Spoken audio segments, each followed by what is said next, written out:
Hare Krishna. So today we are speaking on Canto 1 and verses 1, 2 and 3. Харе Кришна, днес говорим върху първа песен на Шримад Бхагаватам, глава първа, текст 1, 2 и 3. So, Srila Prabhupada, at a certain point, he realized that he may not be here for too long. So he put everything. He wanted to at least do the first canto. Шрила Прабхупад в един момент осъзнава, че може да не остане тук дълго за много време. Затова започва с първа песен и я изготвя изцяло. But he wasn't even sure whether he'd be able to finish the first canto, so he wanted to put all his energy and his ecstasies, he put it in the first 3 verses of the first canto. Истината, че той дори не е бил сигурен дали ще завърши първа песен, затова в началото на първите глави той описва абсолютно всичко, което искал да каже. I think Bhaktisiddhanta Saraswati Thakur Maharaj, he spoke for several months on just the first verse. Бхактисиданта Сарасвати Тхакур Махарадж е говорил само върху първият текст в продължение на месеци. So I will try to do something. I'm totally not qualified, but I will try to give what I can, what I have understood from these 3 verses. Затова сега ще се опитам да разкажа това, което съм разбрала от всичките тези първи стихове. Om Namo Bhagavate Vasudevaya. Om Namo Bhagavate Vasudevaya. Om Namo Bhagavate Vasudevaya. Om Namo Bhagavate Vasudevaya. Om Namo Bhagavate Vasudevaya. Om Namo Bhagavate Vasudevaya. So I'll read the Sanskrit of the first verse and the translation, as well as some part of the purport. It's a very long purport. Ще прочетем санскрита, както и превода на първия текст, както и една част от коментара, защото е доста дълъг. Om Namo Bhagavate Vasudevaya. Om Namo Bhagavate Vasudevaya. Janmadiyasya yatonyat itaras charthisva abhigya swarat. Janmadi asya yato dvayat itaratash charthish abhijana swarat.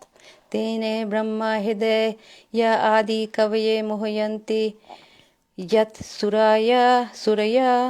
Tene brahma hridaya adi kavaye muhyanti yat suraya. Tejo vari mridam yatha vinimayo yatra trisargo mrisha. Tejovari mridam yata vinimayo yatra trisargo mrisha. Dhamna svena sada nirashta kuyakam satyam param dhimahi. Dhamma svena sada nirashta kuhakam satyam param dhimahi. Okay. Om, O my Lord. Nama, offering my obeisance. Bhagavate, unto the personality of Godhead. Vasudevaya, unto Vasudev, the son of Vasudev. All Lord Shri Krishna, the primeval Lord. Janma Adi, creation, sustenance and destruction. Should we do translation? Okay. Janma Adi, сътворение, поддържане и унищожение. Okay. Asya, на проявените вселени. of the manifested one. Yata, from whom? Ята от когото? Anvayat, directly. Пряко. Itaraha, indirectly. Опосредствено. Cha, and. И. Artheshu, purposes. Цели. Abhigya, fully cognizant. Надарен с вездесъщо съзнание. Swarat, fully independent. Напълно независимо. Tene, imparted. Предаде. Brahma, the Vedic knowledge. Ведическото знание. Hida, consciousness of the heart. Съзнанието на сърцето. Yaha, one who. Този, който. Adi, Kavi, unto the original created being. на първото сътворено същество. Mohyanti are illusioned. Са заблудени. Yat about whom? За когото? Surya, great sages and demigods. Великите мъдреци и полубогове. Teja, fire. Огън, Vari, water. вода, Mridam, earth. земя, Yatha, as much as. както и Vinimaye, action and reaction. действие и противодействие. Yatra, whereupon. След което Trisarga, three modes of creation. Creative faculties. Трите проявления на сътворението са съзидателните енергии. Amrisha, almost factual. Почти истински. Dhamana, along with all transcendental paraphernalia. Заедно с всички трансцендентални принадлежности. Shvena, self-sufficiently. В състояние на себеудовлетвореност. Sada, always. Винаги. Nirashta, negation by absence. Отрицание на основата на отсъствие. Kuhakam, illusion. Илюзия. Satyam, truth. Истина. Param, the absolute. Абсолютна.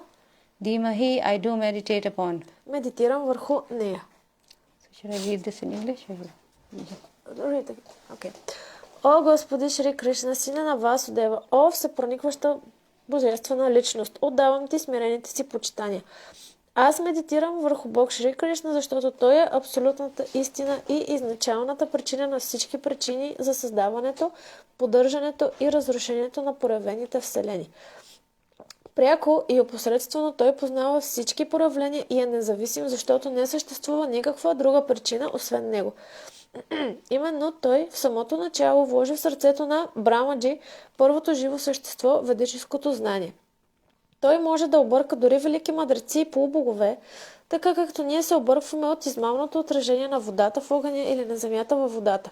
Само заради него материалните вселени, които са временно проявени чрез взаимодействието на трите качества на природата, изглеждат истински, макар че всъщност са недействителни. Затова медитирам върху него, Бог Шри Кришна, който вечно пребивава в трансценденталната обител, свободна от нереалните образи на материалния свят.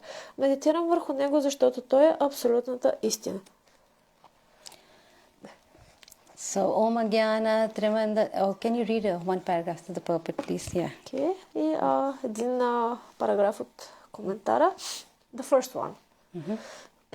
Почитанията, отдаване на Васудева, личността на Бога, непосредствено оказват Бог Шри Кришна, божествения син на Васудева и Деваки. В текста на даденото произведение това ще бъде обяснено по-подробно. Тук Шри Вясадева утвърждава, че Шри Кришна е изначалната божествена личност и че всички други са негови преки или косвени пълни части или пък части от частите. Шрила Джива Госвами обяснява това в Кришна Сандарба. А Брама, първото живо същество, подробно е изложил науката за Шри Кришна в трактата си Брама Самхита. В Сама Веда Упанишад също се казва, че Бог Шри Кришна е божественият син на Деваки. Затова първото твърдение на тази молитва е, че Бог Шри Кришна е изначалният Бог и че ако на абсолютната личност на Бога може да се даде някакво трансцендентално определение, това трябва да е името, обозначено с думата Кришна, което означава този, който привлича всички. На много места в Бхагават Гита Богът заявява, че е изначалната божествена личност, а Арджуна също така, Нарада, Вяса и много други велики мъдреци потвърждават това. В Падма Пурана също се казва, че сред неизброимите имена на Бога, името Кришна е най-главното. Името Васудева назовава пълната част от личността на Бога, а този стих посочва формите на Бога, които са тъждествени с Васудева. В частност, името Васудева се отнася за божествения син на Васудева и Деваки. Парамахамсите, най-съвършените личности сред тези, които водят живот в отречение, винаги медитират върху Шри Кришна. So, in this, these are words spoken by Srila Vyasadeva, who wrote the Vedas and the supplement to the Vedas called the Shrimad Bhagavatam. Това са думи, изговорени от Шрила Вясадев, който е написал всички веди и е написал и Шримад Бхагаватам. So he's first offering his obeisances to Krishna, to the absolute truth. И така той отдава своите почитания първо към Кришна, абсолютната истина. So here he's first of all emphasizing that the fact that Krishna is a person. И така той тук в началото подчертава факта, че Кришна е личност. He's not calling him only Shri Krishna, because many people can be called Krishna. Той не го нарича само Шри Кришна, защото много хора могат да бъдат наречени Кришна. But he's identifying him as the son of Vasudeva. So there is no doubt in people's mind that this is the Krishna that he's offering his obeisances to. Но той тук му казва, че е синът на Васудева и по този начин вече няма съмнение за кой точно Кришна става въпрос. And he's he's attributing Krishna with many attributes. Той приписва на Кришна много атрибути. First of all, he's saying that Krishna is the absolute truth, which means he's that substance that is always constant. Той казва, че Кришна е абсолютната истина, което означава, че това е абсолютно винаги постоянно нещо. For example, when we see this material world, nothing is absolute, everything is relative. Например, когато видим в материалния свят, можем да разберем, че нищо не е абсолютно, всичко е относително. For example, we may have a beautiful garden with nice flowers, but we know that after some time these beautiful flowers are going to wither away and die. Например, имаме една красива градина с много красиви цветя, но в един момент тези цветя ще увехнат и ще умрат.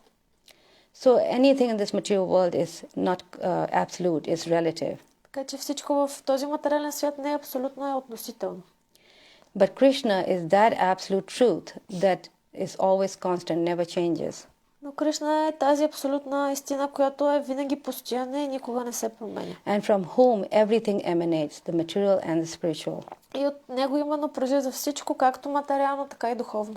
In fact, there's nothing in this world which is not Krishna. Всъщност няма нищо в този свят, което да не е Кришна. It's either Krishna or his energies. Това е или Кришна, или неговите енергии. But what Vasudeva is saying, that beyond the energy is the energetic. Това, което Васудева казва тук, е, че отвъд енергията е енергийното. For example, Prabhupada in the pulpit, he gives an example of a tape recorder, which it tapes. For example, a tape recorder that tapes Srila Prabhupada's lecture. Например, Прабхупад дава тук пример с микрофон, записвачка, която записва, например, неговите лекции. So when we hear the recording of Srila Prabhupada's lecture, then it's his energy that we are hearing.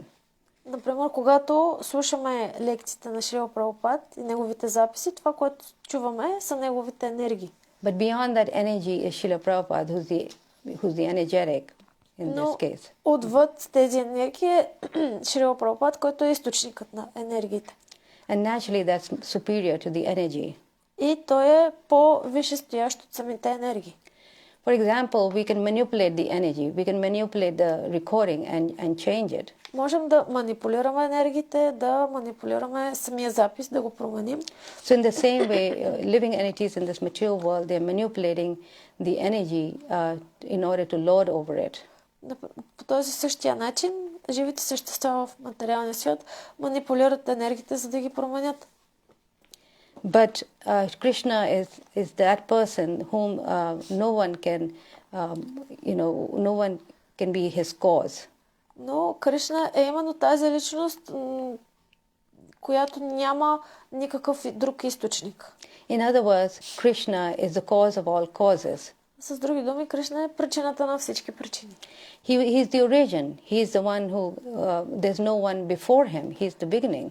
Той е началото, няма никой преди него. So how can anybody know him fully? We can only know him to a limited extent because there's no one who existed before him. Така че няма как да го опознаем напълно. Можем да го опознаем само до определена степен, защото няма никой, който да съществува преди него. For example, a child, if he wants to know about his father, what he was like in his childhood, he has to depend on his father revealing it to him, on his father's mercy. Например, ако детето иска да разбере кой е баща му, какво е имало преди него и така нататък, той разчита на милостта на баща си да му каже. So in the same way we have to depend on Krishna's mercy or his pure devotee's mercy in order to know about Krishna. По По същия начин ние разчитаме на Кришна, на милостта на Кришна и на милостта на чистите му предани, за да разберем кой е Кришна. And so it says here Vyasadeva is saying that Krishna is independent and he's not dependent on anything. И тук Вясадев казва, че Кришна е независим и че не зависи от нищо. Whereas living entities are very, very dependent. Докато човешките същества са твърде зависими. Everyone other than Krishna is dependent on him. И всички, освен Кришна, са зависими от него. Therefore it means that we have to surrender to him. Ето защо това означава, че трябва да му се отдадем. For example, even in material world, if some very powerful personality comes, like the president of United States or something. Например, в материалния свят може да се появи един много влиятелен човек като президентът на щатите. So when he comes, then everybody is forced to give him respects, whether like it or not. И когато той се появи, всеки трябва да му даде уважение, независимо дали го харесва или не. I'm reminded of the story of when Sanatana and Rupa Goswami were stopped their service for the Muslim government, and they were hiding in their homes, not going for work. Спомням си историята от Санатана на Рупа Госвами, когато мюсюлманите са спрели работата му и той не е могъл да излезе от вкъщи. And they sent word that they were not well. И са изпратили съобщение, че не се чувства добре. So the Nawab kept waiting for them to come back because he really needed them. And when they didn't come back, he decided to come and visit them. И всъщност чака ги да се върнат, но не са се върнали. And then one day when he came, then all these brahmanas who were sitting and reading Shrimad Bhagavatam, all these great souls, immediately they stood up. Когато са се върнали, изведнъж всички тези брамани, които са четяли Шримад Бхагаватам, веднага са се изправили.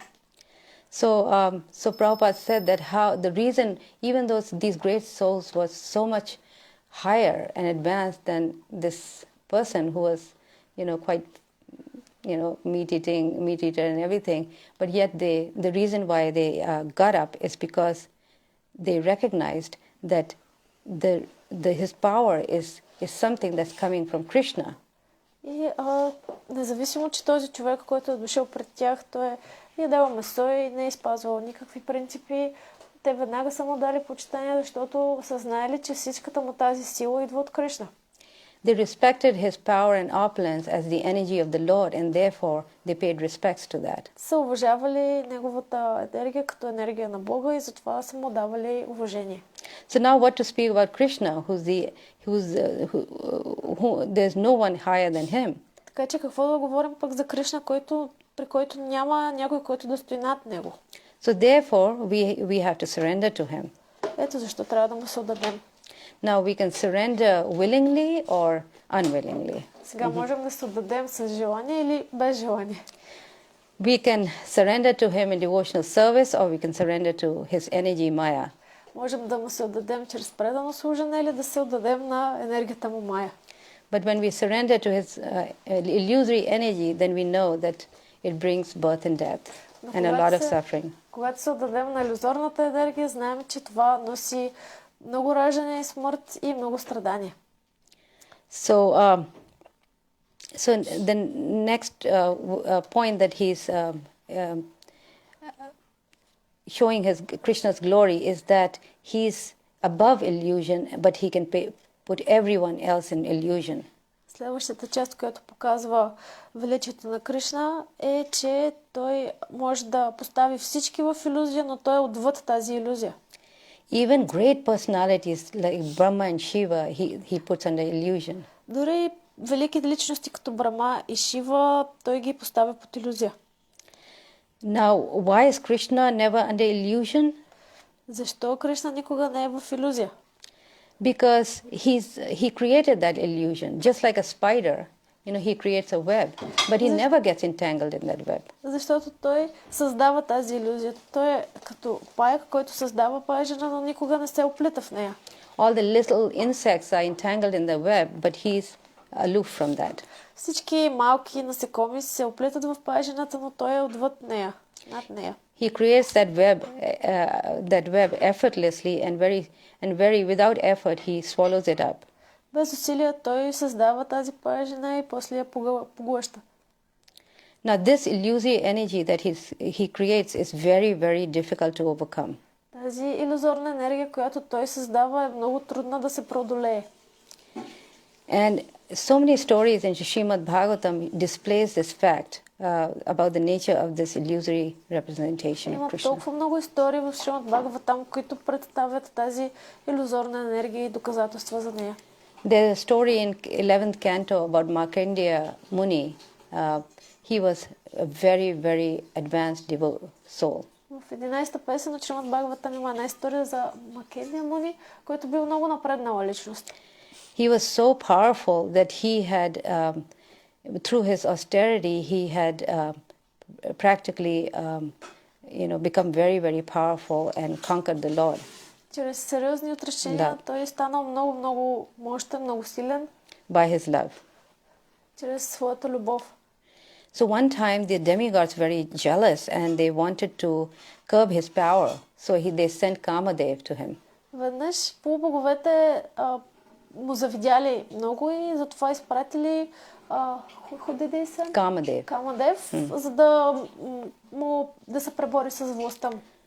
Now Kamadev tried his very level best to attract him by different means, but he was unable to. Камадев опитал всякакви варианти да го привлече, но не успял. Just like we see many devotees, pure devotees, they are not shaken by this illusory energy. Както виждаме, че и днес много чисти предани просто не са повлияни от илюзорната енергия. And so they failed, and the Lord became very pleased with Markandeya Muni, and he wanted to give him a benediction. И така Богът много бил удовлетворен от Маркандея Муни и му искал да му даде благословиите си. And Markandeya Muni said that he had a desire to actually see the illusory energy of the Lord. Маркандея Муни казал, че имал желание да види илюзорната енергия на Бога. So Krishna said, okay. And so one day in the evening, after he finished his evening prayers, he suddenly saw the clouds get very, very dark and ominous, threatening. Веднъж след като станало вечер, той видял как облаците стават много, много тъмни. And there was rain, not just falling, but pouring. И имало много силен дъжд. There were thunderstorms and tornadoes and hurricanes. Имало бури, урагани, гръмотевици. And suddenly the whole place, the universe, that part of the universe in which he was a big flood. И изведнъж тази част от Вселената, в която се намирал той, се наводнила. And Markandeya Muni was thrown into that flood waters, and he was swimming and swimming and swimming to save his life. Маркандея Муни бил хвърлен в тази вода и плувал, за да се спаси. He was thrown north, south, east and west, everywhere. Бил хвърлен на изток, на запад, север, юг, навсякъде. Just like and then huge fish, demoniac fish, it is written, that could even swallow whales appeared and tried to swallow him. Изведнъж една риба, демон, която можела дори да поглъща китове, се появила пред него и се опитала да го изяде. So in this way, Markandeya Muni was in this trying to, it was drowning in this flood for millions of years. По този начин той се удавил в реката, в това наводнение милиони години. And he was very, very exhausted because he had not eaten or drank. Especially he was very, very thirsty. И той нито ял, нито можел да пие, давал се и бил много, много жаден.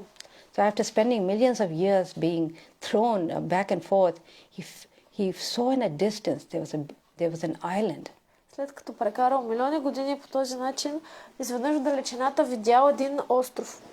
And he was thinking, oh, finally I have some shelter. Помислив си, най-накрая подслон.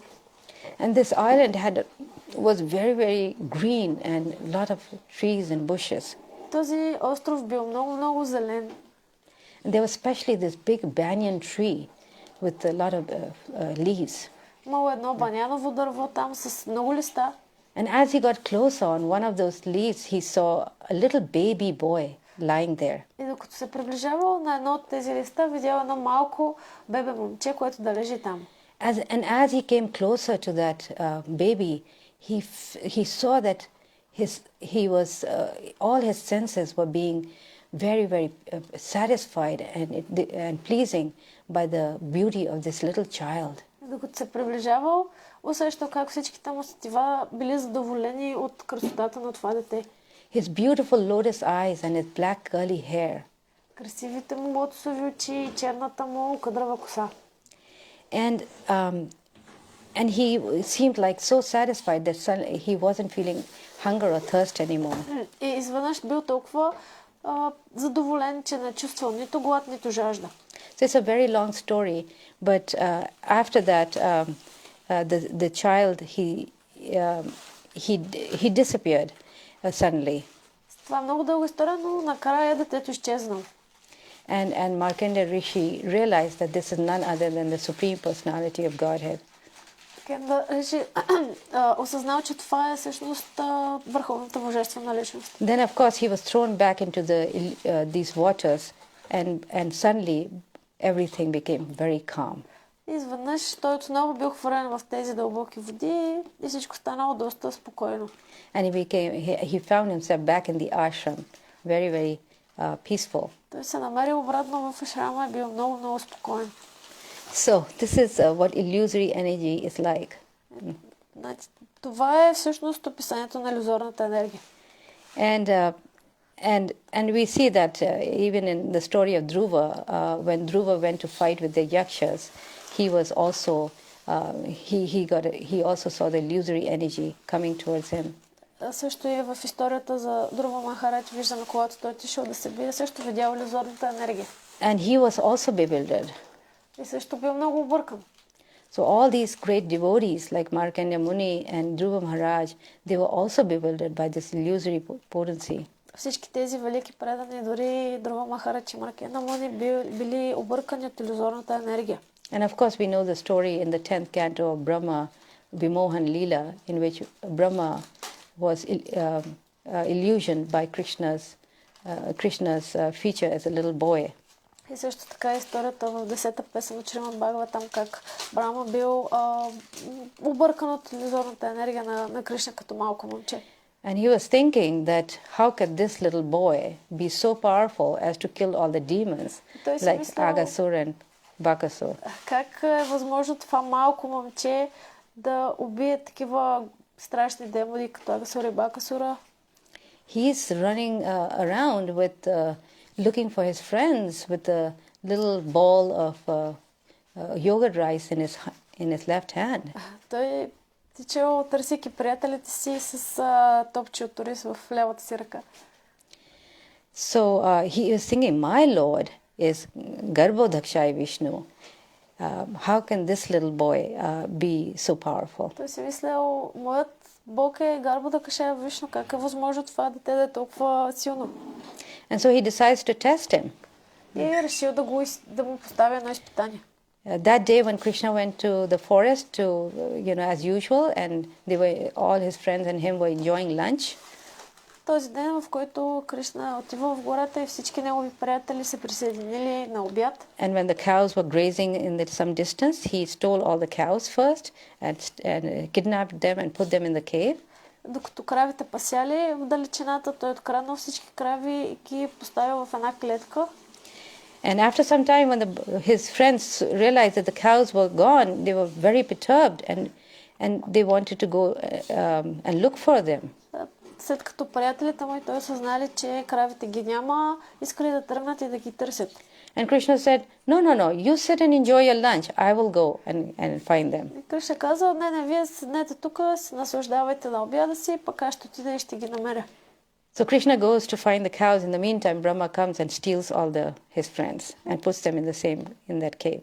Кришна тръгва да търси кравите и през това време Брахма идва, взима, отвлича момчетата и ги поставя в същата пещера. So Brahma goes back to his planet and after one moment, which is a year on earth, he came back to see the fun. Брама отива на неговата планета и след един момент, който се равнява на 1 година, тук на Земята се връща да види какво се случва. And to his surprise, he saw that the boys were still there and they were playing with Krishna and the cows were still grazing. И за негова изненада той вижда как кравите продължават да пасат, а пък момчетата си играят с Кришна. But you have to remember who Brahma was because he's not an ordinary personality. Трябва да помним кой е Брама, защото той не е обикновена личност. If he's got everything that a person may want. Той има всичко, което един човек може да поиска. He is the most learned. He knows all the Vedas. Той е най-ученият, знае всички веди. He possesses the entire universe. Притежава цялата вселена. He has the most beautiful wife, Saraswati, the goddess of learning. Има най-красивата жена, Сарасвати, богинята на знанието. So great birth, great wealth, everything, beauty, everything that a person may want. Богатство, красота, всичко, което някой би искал. And for him to be bewildered is not an ordinary thing. Не е обичайно той да бъде объркан. So he goes back to the cave to check whether the cows and the friends were still there. И така той се връща в пещерата, за да провери дали кравите и приятелите на Кришна са там. And they were, by their mystic slumber, they were still sleeping. И по мистичните сили, на неговите мистични сили, те все още били там и спяли. So he went back quickly to the place, to the forest where he saw them playing. След това се върна обратно в гората, където ги видял да си играят. And then he sees them playing, and then he goes back and runs back to the cave to check it again. Той се връща, вижда ги да си играят, след това се връща в пещерата, отново ги вижда там. So he keeps checking back and forth, and he becomes very, very unhappy. Продължава да проверява и на едното и на другото място и внезапно става много, много ядосан. So mental problems are even worse than physical problems. Умствените проблеми са дори по-лоши от физическите проблеми. So here Brahma is feeling so much anxiety and so much depression that it's beyond him. Изпитва толкова голямо притеснение и депресия, че всичко това е отвъд него. At that time, Krishna takes mercy on him and he shows all these boys and his friends and the cows turn into Vishnus, Narayan. В този момент Кришна показва милостта си, като му показва как всички негови приятели и кравите се превръщат в Вишну или Нараян. Beautiful four-handed Narayan with long tulsi garlands. Красив четирирък Нараяна с прекрасни гирлянди от цветя. And all his Krishna's potencies and sages and demigods all worshipping him and offering him prayers. Всички енергии на Кришна, всички полубогове, всички им се им отдават почитания и отдават молитви. So Brahma is shocked and amazed. Брахма е шокиран, объркан. And when this became too much for Brahma, Krishna quickly, those forms disappeared and he again became a little boy, with a little ball of rice in his hand, looking for his friends. Когато на Брахма му идва твърде много всичко това, Кришна отново възвръща формата си на малко момче с топка ориз в ръката и с своите приятели. So at that time Brahma realized that the Supreme Lord is not Narayan, is not his Ishtadev, Garbhodakshai Vishnu, but the Supreme Lord is Shri Krishna, the Vrindavan Krishna. Брахма осъзнава, че неговият бог не е Гарбhodakshaya Вишну, не е Нараяна, а е просто това момче, което се нарича Кришна. And in the following chapter, Brahma offers the most beautiful prayers, giving maybe 18 reasons why Krishna, the Vrindavan Krishna, is the Supreme Personality of Godhead. В следващата глава Брахма дава най-прекрасните си молитви към Кришна и дава около поне 18 причини, защо Кришна от Вриндаван е истинската върховна божествена личност. So we see how Vyasadeva here is glorifying Krishna as a son of Vasudeva. Виждаме тук как Вясадев възхвалява Кришна като син на Васудева. As a person who's very knowledgeable, omnipotent and very beautiful. Като личност, която е много, знае много неща, притежава много енергии, много е силна.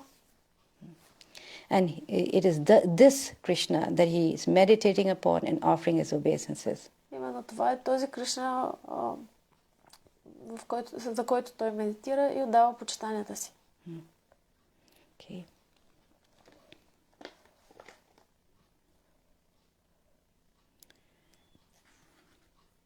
So, do we have more time or should we stop? Ask a question. More? Okay. Okay, we'll go to the next verse. Okay. Okay, yep. Read the translation? Or? Yes, we can read the translation. Okay, yeah. Text 2. Yes. Текст 2. Като отрича религиозните дейности, преследващи материални цели, тази Бхагавата Пурана провъзгласява най-висшата истина, която могат да разберат само предано дадените с съвършено чисти сърца. Най-висшата истина е реалност, която в името на всеобщото благо е различна от илюзията. Тази истина унищожава трите вида страдания. Този прекрасен Бхагаватам, съставен от великия мъдрец Вясадева, по време на духовната му зрялост, е напълно достатъчен, за да бъде осъзнат Богът. Нима са нужди други писания. Ако човек слуша посланието на Бхагаватам внимателно и смирено, придобитото знание веднага ще установи в сърцето му върховния Бог. So we can read maybe the first paragraph of the purport, please. Първият параграф на коментара. Религията съдържа 4 основни елемента. Благочестиви дейности, икономическо развитие, удовлетворяване на сетивата и накрая освобождение от материалното робство. Животът без религия е присъщ само на нецивилизованите диваци. Всъщност истинският човешки живот започва с религията. Ядене, спане, самозащита и размножаване са 4 принципа на животинския живот. Те са общи за хората и за животните, а религията е специфична дейност, която е присъща само на човешките същества. Лишен от религия, човешкият живот по нищо не се различава от животинския. Затова във всяко човешко общество има някаква форма на религия, чиято цел е себепознанието и която говори за вечната връзка на живот на човека с Бога. So, this is a very famous verse, and Prabhupada quotes this many times. Това е много известен текст и Прабхупад го цитира много пъти. So in the first verse, Srila Vyasadeva, he glorifies the Supreme Lord, and in this verse, he glorifies where we can find the Supreme Lord, the Bhagavad Puran, which is Shrimad Bhagavatam. В първия текст Шрила Вясадев възхвалява върховния Бог, а в този текст той обяснява къде да го намерим, а именно Бхагавата Пурана. And who are those devotees who can actually realize purely this Bhagavad Puran? Кои са тези предани, които биха могли изцяло да разберат Бхагавата Пурана? So first point that he's mentioning is that that Prabhupada is elaborating in the purport is that this Bhagavatam is not materially motivated. In other words, it goes beyond all mundane religiosity, sense gratification, economic development and liberation.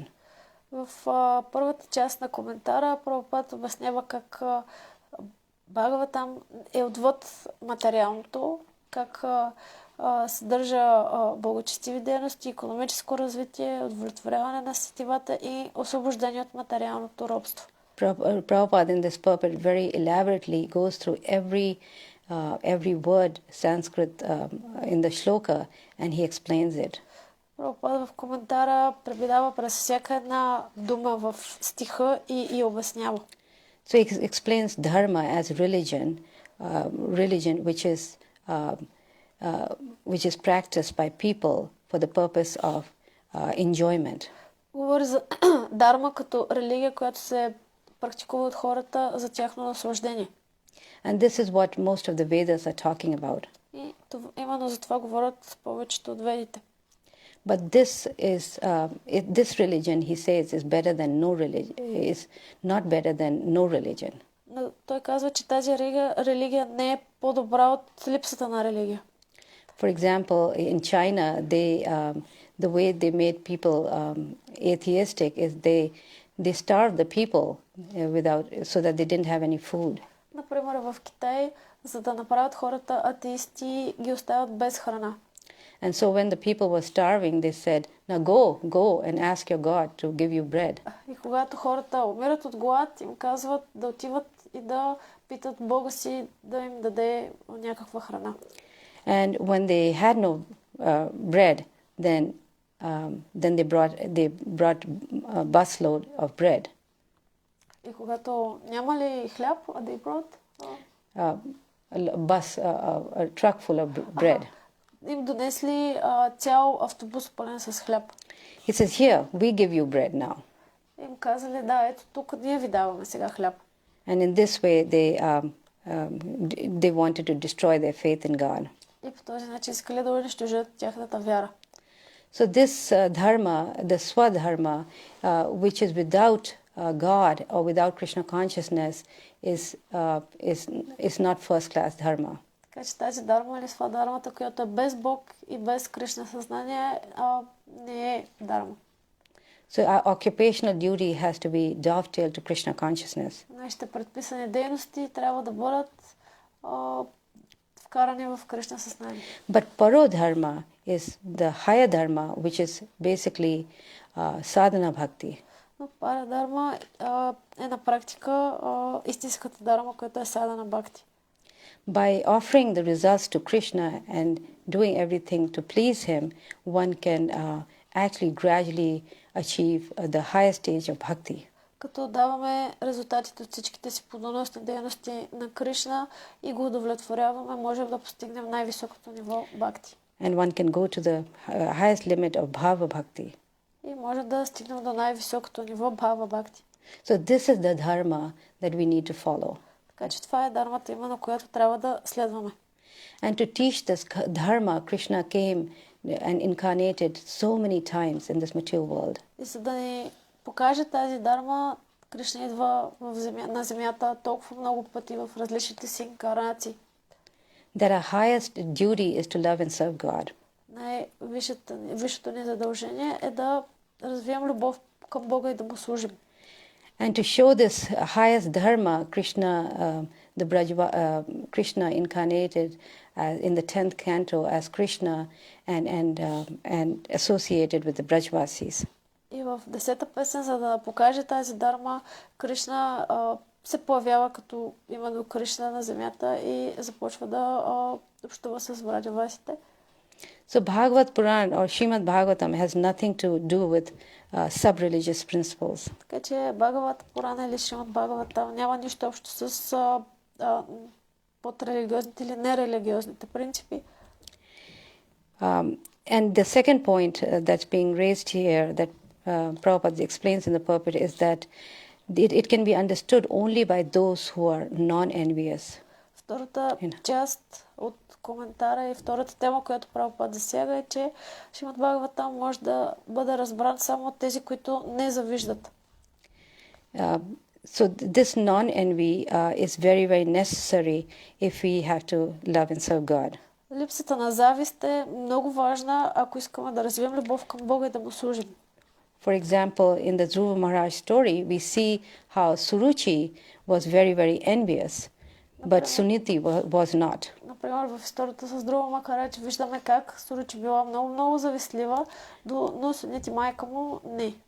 So the way to take out envy from our heart is to put Krishna in the center. Така че начин, по който да премахнем завистта от сърцето си е да поставим Кришна в центъра. The reason why Suniti was non-envious is because she was very faithful to Krishna, very chaste to Krishna. Причината, поради която Сунити не била завистлива, е, че била много предана на Кришна. And she directed her son to go and find the Lord and to please him. И директно казала на сина си да отиде да намери Бога и да го удовлетвори. So and then yeah. So in this way, these points are being raised here. How the glories of Shrimad Bhagavatam is being described here. Тук се обяснява колко велик е Шримад Бхагаватам. Yeah. And how Prabhupada explains how Shrimad Bhagavatam is enough for God realization. И Прабхупад също обяснява как Шримад Бхагаватам е достатъчен за реализирането на Бога. Shrimad Bhagavatam has everything. The Vedas, they deal with all the regulative principles of how, and has knowledge of every subject matter in the world. Ведите се занимават с регулиращите принципи и съдържат всяко едно знание за света. And Shrimad Bhagavatam, it's the summum bonum, which is how to take shelter of that person who's the source of all this knowledge. Шримад Бхагаватам е или обобщението на това как да приемем подслон при върховната божествена личност.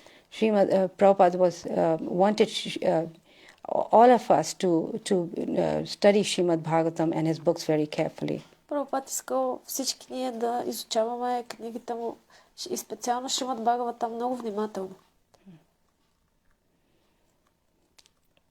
And the other point, last point that is being mentioned here is that it uproots all material miseries. Последната тема, която тук се засяга, е, че Шримад Бхагаватам изкоренява всички материални страдания. And the reason is because the devotees, the pure devotees, even though if they get the miseries, they don't experience it. They see it as the mercy of the Lord. И дори преданите да преживяват някакви материални страдания, те не ги виждат като страдания, а като милост на Бога. For example, in the story of Chitraketu, Lord Shiva, he told Parvati after she had cursed Chitraketu to become a big demon, Vritasura. Например, в историята с Читракето, когато Бог Шива прокълнява Читракето да стане голям, сериозен демон. Because Chitraketu had laughed at Lord Shiva because of the fact that he was giving a class to the sages. He was preaching to them, but yet he had Parvati on his lap. Защото Читракето се присмял на Бог Шива, че е преподавал на светците, но едновременно с това Парвати седяла на скута му. Of course, later we understand that actually he was not laughing at Lord Shiva. Последствие разбираме, че той не се е присмивал на Бог Шива. But Parvati got very upset, being a very chaste wife. She did not like it, and so she cursed Chitraketu to become a very big demon. Но Парвати не й харесало това. Тя си помислила, че той се присмива на Шива и затова го прокълнала. And Chitraketu, it did not affect him at all, very surprisingly. Но това не повлияло по някакъв начин на Читракето, което е много изненадващо. And this is what Lord Shiva pointed out to Parvati. Because he saw this misery, this very, very big curse as the mercy of the Lord, he gladly took the form of Vritasura. И понеже той след това той приел формата на демона, защото изпитал състрадание към Парвати. In the similar way, Narad Muni, when his only shelter, his mother died, he was unperturbed and he left home. По същия начин, както и Нарада Муни, когато майка му напуснала, той останал той не бил по никакъв начин повлиян от това. Prahlad the same way, he was tormented by his father but did not affect him. По същия начин и с Пралад, който бил измъчван от баща си, но това не му повлияло. And even Vidura in the Mahabharata, when he was insulted by Duryodhan, he just left home. And and without looking back and saw it as a mercy of the Lord. Както и Видура в Махабарата, той напуснал дома си по никакъв начин не погледнал назад. So in this way, these 3 points are highlighted here. That Shrimad Bhagavatam is not at all materially motivated. It is understandable for all those who are non-envious, and it uproots all material miseries. И по този начин тук са обяснени и трите теми в тази втори текст. Шримад Бхагаватам няма материални мотиви, може да бъде разбран само от предани, които нямат завист в себе си. And the third point, what was it? It uproots all miseries. И изкоренява всички материални страдания. Okay. Do you want to read the last one? I'll do it very quickly. Okay. Yep. Текст 3. О, мъдри и много опитни хора, наслаждавайте се на вкуса на Шримад Бхагаватам, зрелия плод от дървото на желанията на ведическата литература. Той беше докоснат от устата на Шри Шукадева Госвами и затова е още по-вкусен, макар че по-рано нектарният му сок доставаше удоволствие на всички, дори и на освободените души. So this is a beautiful verse which glorifies Shrimad Bhagavatam. Това е много красив текст, който възхвалява Шримад Бхагаватам. How it is, it's a fruit on the top of the tree, a very ripe fruit with no skin, with no seed. Как е той прекрасен озрял плод на върха на дървото, без костилка, без семки. Yeah. It's the ripened fruit of the desire tree, which is the Vedas. Това е озрелия плод на дървото на желанията, което е ведите. And because Shukadeva Goswami has pecked on this fruit, it's become very, very sweet. Понеже Шукадева Госвами е кълвал върху този плод, той е много, много сладък. Why? Because Shukadeva Goswami has actually assimilated that knowledge and now he's giving it. Защото Шукадева Госвами е обобщил това знание и сега ни го дава. Now we have to see the glory of Shukadeva Goswami. He's such an exalted soul that even though his own father and guru was sitting here, he's known as Mahamuni, which means he was a leader, the most exalted of all the sages. Шукадева Госвами е най-отреченият от всички мъдреци, най-прекрасната личност, дори повече от баща си и от своя духовен учител. Yeah. And and the other point that's being raised here is that Shrimad Bhagavatam is so wonderful. Just by reading this, one can, develop all the 8 symptoms of ecstasy. И тук се обяснява също как Шримад Бхагаватам е толкова прекрасен, че само като го четем, може да развием всички 8 степени на екстаз. The reason is because by reading Shrimad Bhagavatam, one can relish the rasa, the mellows with Krishna. Защото чрез четене на Шримад Бхагаватам човек може да реализира расата с Кришна и всички прекрасни забавления. Because Krishna is the reservoir of all rasas. Защото Кришна е резервуарът на всички раси. We all in this material world want to experience some rasa, and we try to do that. Всички ние в материалния свят се опитваме да преживеем някакъв вид раса и се опитваме да го направим. Rasa means mellow or taste. Раса означава вкус. So we can experience mellow or taste only with our own kind, like man, with a human, with a human being with a human being, a dog with a dog. Може да преживеем това само с същества от същия вид, както човек с човек или, например, куче с куче. But the soul, when he experiences this rasa with Krishna, it is the perfection of all mellows. Но съвършенството на вкуса е когато душата преживява тази раса с Кришна. Because it's not based on the body, and therefore it can give us full satisfaction, and it's not temporary. Защото това не е основано на телесната концепция и затова може да ни даде пълно удовлетворение. So, so I'll stop here. I think it's time. Шримад Бхагаватам ки